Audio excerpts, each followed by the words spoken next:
가짜뉴스의 시대. 우리가 보고 듣는 게 모두 진실은 아니라는 것. 이 시간을 통해 찬찬히 알아가고 있는데요. 가짜뉴스 피할 수 없다면 가려보는 능력을 길러야겠죠. 가짜뉴스 감별법 미디어 오늘의 골드준경, 금준경 기자와 함께합니다. 안녕하세요, 기자님. 네, 안녕하세요. 아니, 골드준경 이제 들으실 때마다 네. 미소가 지어지시나 봐요. 아, 네. 이렇게 소개를 해주시는 데는 처음이라서. 네. 좋습니다. 아니, 뭔가 아이돌 소개할 때 앞에 뭐, 땡땡 뭐뭐 이렇게 네. 하잖아요. 앞으로도 어디 가서 소개하실 때 골드준경, 금준경입니다. 이렇게. 아, 네. 제가 먼저 그렇게. 네. 활용해 보시는 것도 좋을 것 같아요. 네. 아니, 2주 만에 또 뵙는데, 사실 저희 방송이 끝나고 나면 인터뷰 전문의 기자님하고 나눈 내용들이 포털 사이트에 이제 기사로 올라가게 됩니다. 네. 그러다 보니까 실제 방송을 듣지 못하신 분들도 이 가짜뉴스 감별법 기사를 많이 보시곤 하는데 쭉 보면 개인 블로그나 친목 카페 공유를 해서 우리도 한번 맞춰보자. 이런 안목을 좀 길러보자. 이런 글들이 많던데 네. 그만큼 요즘 사람들이 가짜뉴스에 대해서 관심이 높다는 이야기일 것 같아요. 그렇죠? 그렇죠. 주변 분들도 혹시 뭐 이런 가짜뉴스 관련해서 기자니까 이런 거 좀 알지 않아? 이런 질문 받으실 때 없어요? 특히 그 메신저로 이 표준어로는 지라시라고 하죠. 네. 그 받은 글 같은 게 돌아다닐 때 기자니까 이게 사실이냐, 이게 정말 근거 있는 얘기냐를 물어볼 때가 많거든요. 그럼 저희도 뭐 당장 판단은 못하고 관련된 자료나 이런 거를 보고서 좀 근거가 좀 미비한 것 같다, 뭐 수상하다 이렇게 얘기를 한 적도 있고, 한 번은 제가 직접 그거를 토대로 이게 이미지였거든요. 이미지는 구글에서 이미지 검색이 가능해서 네. 그걸로 출처를 찾아봤더니 이제 허위 정보였던 거죠. 그거를 찾아서 직접 얘기를 해준 적도 있긴 합니다. 근데 믿을 만한 또 가짜뉴스 감별 기자님 중에 한 분이 또 골드준경이 아닐까라는 생각이 듭니다. 벌써 이 시간 5번째로 우리가 함께하고 있는데요. 오늘은 좀 유튜브에 대한 이야기를 해보려고 합니다. 네. 정말 뭐 정보의 바다라고도 할 수 있고 콘텐츠의 바다라고도 할 수 있는 유튜브인데 여기에서도 또 허위 정보와 가짜뉴스가 문제가 되고 있죠. 그렇습니다. 이제 허위 정보나 음모론 같은, 그러니까 사실과 다른 내용을 전하거나 악의적인 내용을 전하는 식의 콘텐츠가 이제 유튜브에서 국내외를 막론하고 상당히 많아지고 있는데요. 네. 그래서 국내외의 정치권이나 시민단체들이 이 점에서 유튜브에 대해서 좀 더 책임을 강화해야 된다, 뭐 아니면 규제를 해야 된다, 이런 식의 대응을 많이 해오고 있습니다. 사실 유튜브는 동영상을 뭐라고 할까요? 이제 볼 수 있거나, 네. 그럼 본인이 직접 제작해서 또 올릴 수 있는 그런 쌍방향적인 그런, 뭐랄까요? 사이트라고 네. 할 텐데, 여기에 또 뉴스 관련해가지고, 동영상을 올리는 것들이 많아요. 네. 그리고 실제로 YTN이나 YTN 라디오도 유튜브에 채널을 개설을 해서 실제 맞습니다. 많은 언론사들도 여기에서 함께 콘텐츠를 제공하고 있는데, 이렇게 유튜브의 영향력이 점점 커지는 이유 뭐라고 볼 수 있을까요? 여담인데 국내 언론사 가운데 가장 유튜브 구독자가 많은 언론사가 YTN이거든요. 네. 자랑스러워야 되는 건가요? 제가 듣기로는 포털에서 이제 네. 내는 수익보다 유튜브 수익이 더 많아지고 있는 게 YTN이고, 네. 다른 언론사들도 예전에는 포털에 의지를 했다면 이제는 유튜브에 많이 의지와 의존을 하는 것 같은데요. 네. 실제로 시사인이 실시했던 2019년 언론 매체 신뢰도 조사가 있는데요. 놀랍게도 이제 국내에서 가장 신뢰하는 매체가 어디냐라고 물었더니 2위가 유튜브를 차지했습니다. 아무래도 사람들이 유튜브를 가장 많이 보시죠. 그래서 그 안에서 뉴스 시장도 급성장했던 것 같고요. 네. 세계적으로 19억 명이 유튜브를 이용하고 있고 매일 10억 시간을 유튜브 시청에 쓴다고 할 정도로 많이 사용하고 계시고, 또 유튜브는 누구나 영상을 제작해서 올릴 수가 있잖아요. 네. 그렇게 되면서 물론 기성 언론사들이 도전하면서 나가는 것도 있지만 개인들이 기존 뉴스보다 더 자극적이거나 혹은 사회적으로 문제가 있는 내용을 올리는 경향이 있고, 그런 게 기존 뉴스보다 더 흥미롭기 때문에 더 많이 보시는 경향도 있는 것 같아요. 네. 게다가 여기에 개인 맞춤형 알고리즘이라고 하는데, 유튜브는 내가 보고 싶은 걸 알아서 추천을 해주잖아요. 네. 그 기능이 있기 때문에 기존 뉴스보다 더 빠져들고 더 재미있게 많이 시청을 하시는 것 같습니다. 네. 아무래도 포털에도 그런 기능이 없지는 않습니다만 유튜브의 그 알고리즘이 훨씬 더 강력하다라는 거 많은 분들이 좀 느끼실 텐데, 네. 자, 그러면요. 유튜브가 낳고 있는 가짜뉴스에 대해서 조금 더 자세히 알아보기 전에 오늘도 여러분께 기회를 드리겠습니다. 가짜뉴스를 감별해 주시면 되는 건데요. 정말 매 시간마다 청취자분들의 그 감별 능력이 쑥쑥 상승하고 있지 않습니까? 네, 맞습니다. 네, 지금 저희도 매번 이제 감탄을 하고 있는데 그래서 금 기자님이 이 가짜뉴스, 진짜뉴스 감별해내는 이 코너를 준비하실 때 네. 기사 찾는 시간이 그렇게 길어졌다고 하던데 맞나요? 네, 맞습니다. 제가 어제 뉴스 하나를 제안을 했는데 작가님께서 너무 쉽지 않나요? 라고 하셔서 네. 하나 이렇게 거절당한 사례도 있고요. 저 포함해서 작가님도 굉장히 좀 어떻게 해야 이거를 많이 좀 뭐랄까요? 어렵게 너무 쉽지 않게 보실 수 있을까 많이 고민을 하고 계십니다. 왜냐하면 저희 청취자분들 수준이 정말 보통이 아닙니다. 네. 그래서 그냥 대충 저희가 준비를 했다가는 바로 이것도 문제입니까? 이런 문자들이 오기 때문에 오늘도 역시 심사숙고해서 뉴스 2개를 준비했습니다. 둘 중 하나가 가짜일 수도 있고 둘 다 가짜 혹은 둘 다 진짜 뉴스일 수도 있습니다. 어떤 게 진짜이고 가짜인지 판별해 주시기 바랍니다. 자, 그럼 뉴스 듣고 오시죠. 안녕하세요. 다이아몬드 원석 같은 아나운서 장원석입니다. 오늘도 2개의 뉴스를 전해드릴 텐데요. 둘 중에 어느 것이 가짜뉴스인지 맞춰주시면 됩니다. 먼저 첫 번째 뉴스입니다. 자궁경부암 백신이 뇌 손상을 일으킬 수 있다는 연구 결과가 나왔습니다. 일본 도쿄대 연구진에 따르면 예방주사의 효과를 높이기 위해 백신 속에 첨가한 특수 알루미늄이 뇌신경을 손상시켜서 치매를 유발할 수 있다는 겁니다. 이에 따라서 자궁경부암 백신에 대한 논란이 더욱 거세질 것으로 보입니다. 두 번째 뉴스입니다. 미국 신시내티에서 핵물질을 실은 열차가 탈취당했습니다. 현재 당국은 행방을 알 수 없는 상태라고 밝혔습니다. 톰 힉스 미국 에너지부 장관은 성명을 통해서 국민과 환경, 국가 비축 핵의 안전이 최우선이라면서 탈취범을 찾아내 진상을 규명하고 나쁜 선례가 생기지 않도록 하겠다고 말했습니다.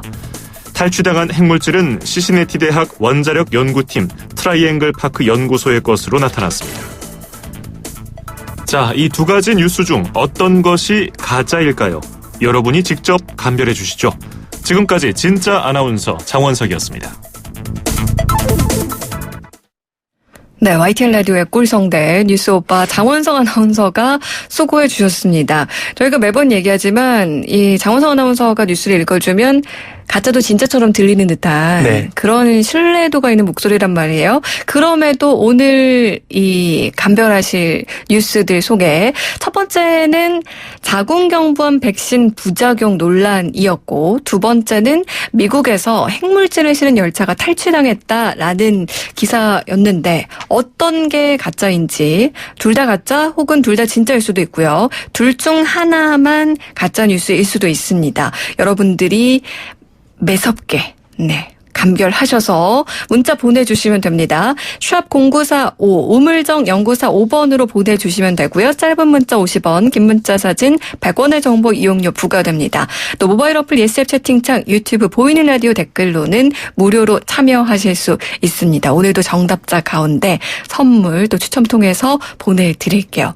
자, 그러면 이제 문자 기다리는 동안요. 저희는 또 유튜브 얘기로 또 돌아가 볼게요.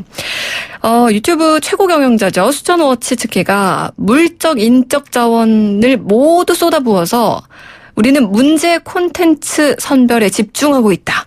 이런 얘기를 하기도 했는데 그게 뭐 흔히 말하는 노란 딱지 이런 건가요? 요즘 뉴스에서 노란 딱지 얘기가 많이 나오잖아요. 그래서 네. 이게 유튜브에서 영상을 올릴 때 뜨는 수익 제한 조치를 뜻하는 노란색 경고 마크를 이렇게 부르는 건데요. 네. 시청자분들한테 보이는 건 아니고 영상을 올리신 분들한테 보이고요. 이 노란 딱지가 뜨게 되면은 그 콘텐츠에는 광고가 붙지 않는다고 보면 될 것 같아요. 그래서 유튜버가 영상을 올렸지만 돈을 벌지는 못하는 뭐 그런 조치라고 할 수 있고요. 유튜브가 돈을 버는 방식을 한번 보면 기업 광고주로부터 광고를 유튜브에서 수주를 받고 그다음 그거를 영상마다 적절하게 붙이는 방식으로 영업을 하고 있는데요. 네. 근데 문제는 광고주 입장에서 원치 않는 영상에 광고가 붙을 때가 있잖아요.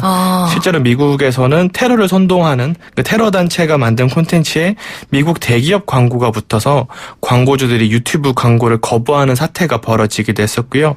한국에서도 최근에 정부의 공익 광고가 이제 불법 무기를 판매하는 콘텐츠나 혐한 콘텐츠에 붙어서 논란이 되고 있는데요. 네. 그래서 광고주를 위해 만든 조치라고 보면 될 것 같고 유튜버 입장에서는 돈을 못 벌게 되니까 그냥 규제라고 인식을 하고 있습니다. 일단 중요한 게 이용자 입장, 그러니까 동영상을 보는 사람 입장에서는 노란 딱지가 안 보이고. 그렇죠.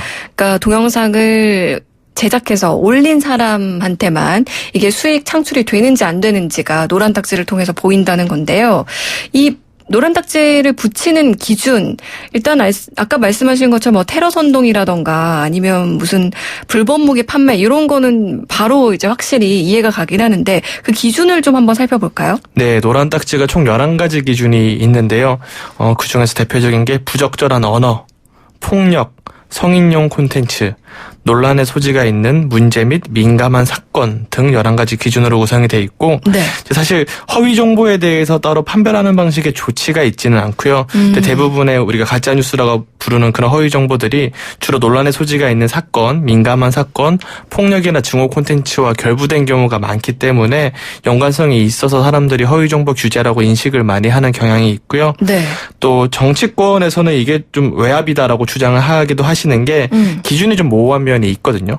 그러니까 노란 딱지의 판단 기준이 우선 인공지능이 심의를 해서 결정을 하고요. 네. 당사자가 문제 제기를 하면 그 나라의 언어를 이해할 수 있는 사람 직원이 직접 검토를 해서 수용하거나 거부하는 방식인데 문제는 인공지능이 이거를 하다 보니까 영상의 맥락이나 의미를 제대로 파악하지 못하는 경우가 있어서 불만이 나오고 있습니다. 예를 들어서 실제 테러범이 만든 영상과 네. 영화인데 테러범이 등장하는 영상을 네. 이제 인공지능이 구분하기가 쉽지가 않잖아요.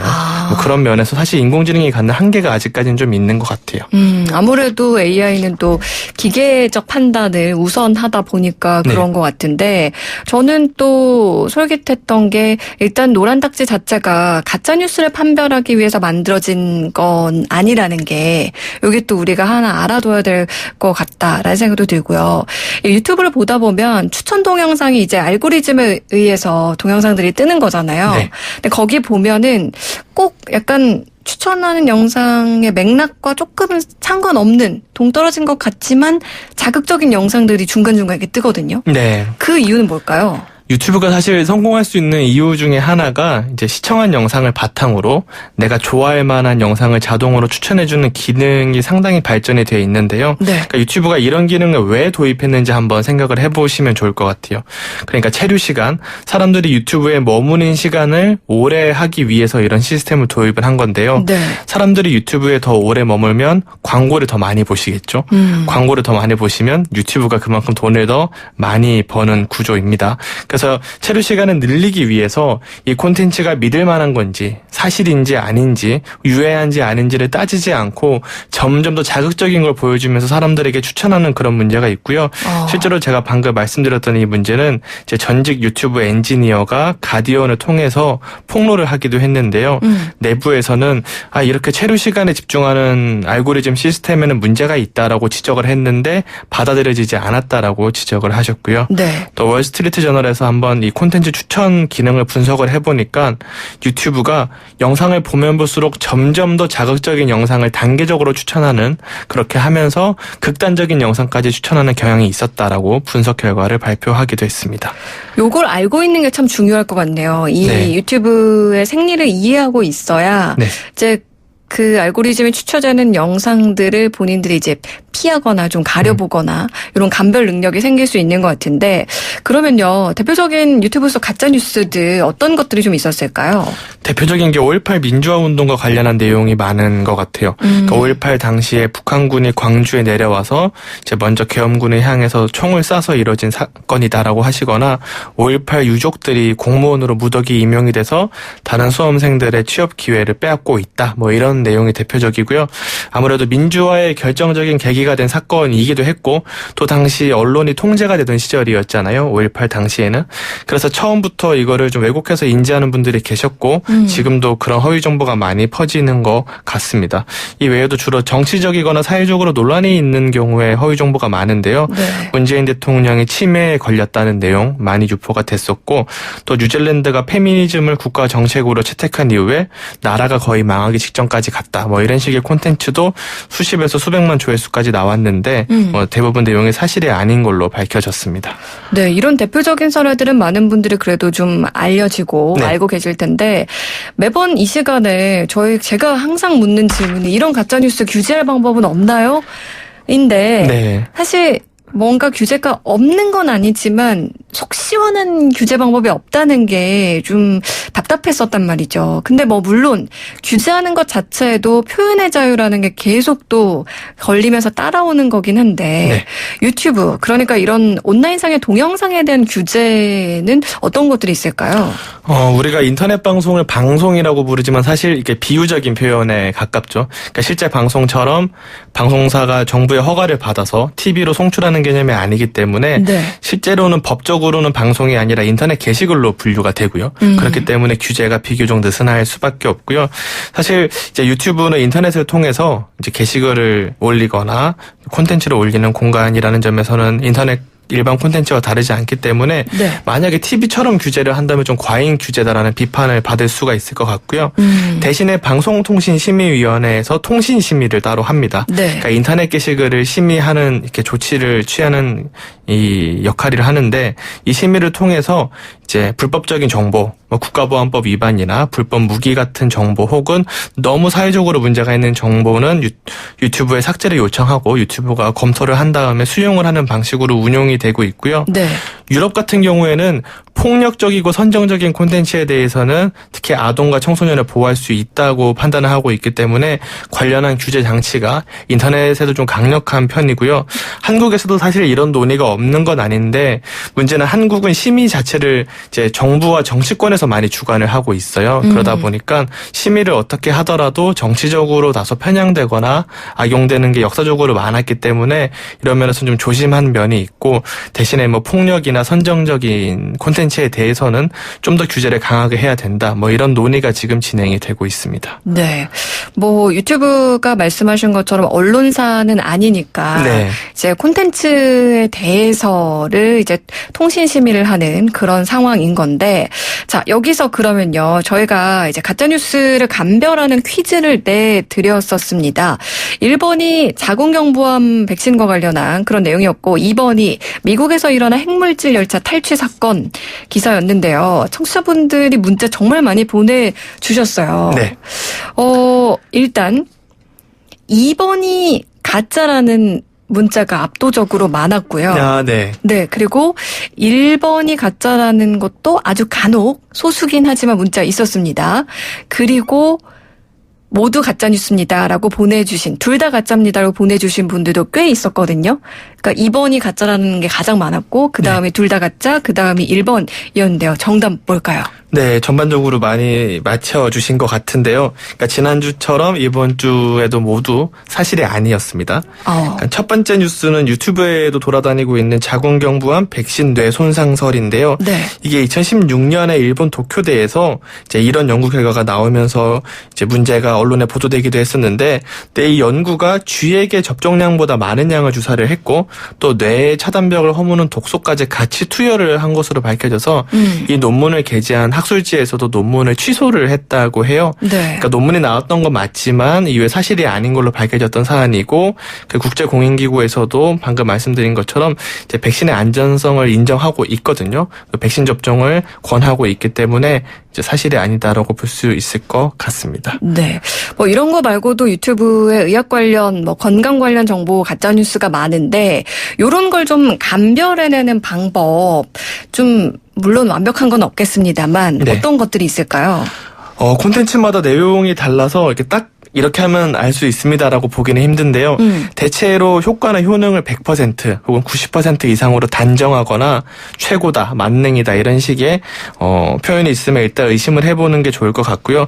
의약품이라는 거는 대부분 어느 정도 역효과가 있거든요. 그거에 대해서 언급을 하는 콘텐츠냐 아니냐를 볼 필요가 있고 또 최근에 개구충제 논란이 불거졌었잖아요. 네. 개구충제가 항암 치료에 효과가 있다라는 게 이제 많은 유튜버들이 그 콘텐츠를 믿고 직접 응용도 해보셨는데 이걸 정부와 의학계에서 공식으로 반박 입장을 내기도 했거든요. 네. 그러니까 정부에서 공식으로 혹은 전문가들이 공식적으로 어떤 입장을 내느냐 이것도 함께 따져보시면 조금 더 신중하게 판단을 해보실 수 있을 것 같습니다. 네.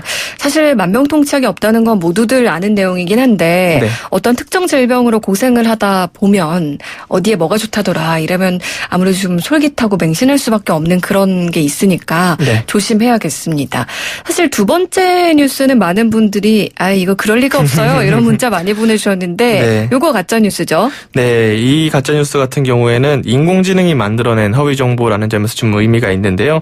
미국 샌프란시스코의 비영리 재단인 오픈 AI라는 곳이 있어요. 여기에서 특정 소스만 준 상태에서 인공지능이 어떻게 허위 정보를 만들어낼 수 있는지 테스트를 해봤는데요. 참고로 오픈AI가 인공지능에 제공했던 문장은 오늘 신시내티에서 통제된 핵물질을 실은 열차가 탈취당했다. 행방을 알 수 없다. 이 단 두 줄인데 이걸 가지고 인공지능이 이제 담당자 멘트나 이런 걸 지원해서 직접 허위 정보를 좀 만들어냈던 그런 사례라고 할 수 있습니다. 사실 증시나 뭐 환율, 날씨 이렇게 특정 포맷이 있는 기사 형태는 네. AI가 작성을 하고 있는 기사들이 많다. 이런 거는 많은 분들이 알고 계실 텐데 인간의 편의를 위해서 개발한 AI가 네. 이제 AI가 쓴 기사도 가짜냐 진짜를 우리가 또 구분해야 한다고 하니까 우리가 조금 아픈 것 같아요. 네, 물론 이제 인공지능이 만든다고 해서 무조건 사실이 아니다거나 사람이 만든다고 해서 늘 진실인 거는 아니겠지만요. 인공지능이 더 빠르게 기사를 쓸 수 있고 또 기사의 원천 소스가 사실이 아닌 경우에 인공지능이 만든 기사가 더 왜곡된 정보를 더 많이 퍼뜨릴 수 있다는 점에서는 위험하다고 할 수 있고요. 참고로 해외에서는 오히려 인공지능으로 허위 정보를 분별하는 능력도 같이 배양을 하고 있거든요. 그래서 도구라는 게 어떻게 쓰느냐에 따라서 우리 도움이 될 수도 있고 아니면 피해를 줄 수도 있다. 뭐 이렇게 보시면 좋을 것 같습니다. 네. 또 이런 얘기를 들으면 기술 발전이 빛과 그림자 둘 다 안겨줬다라는 또 그 명제를 다시 한번 생각하게 되기도 합니다. 네. 가짜뉴스 감별법 오늘도 미디어 오늘의 금준경 기자와 함께 했는데요. 많은 분들 어떻게 좀 도움이 되셨는지 모르겠습니다. 기자님 오늘 말씀 고맙습니다. 네, 감사합니다.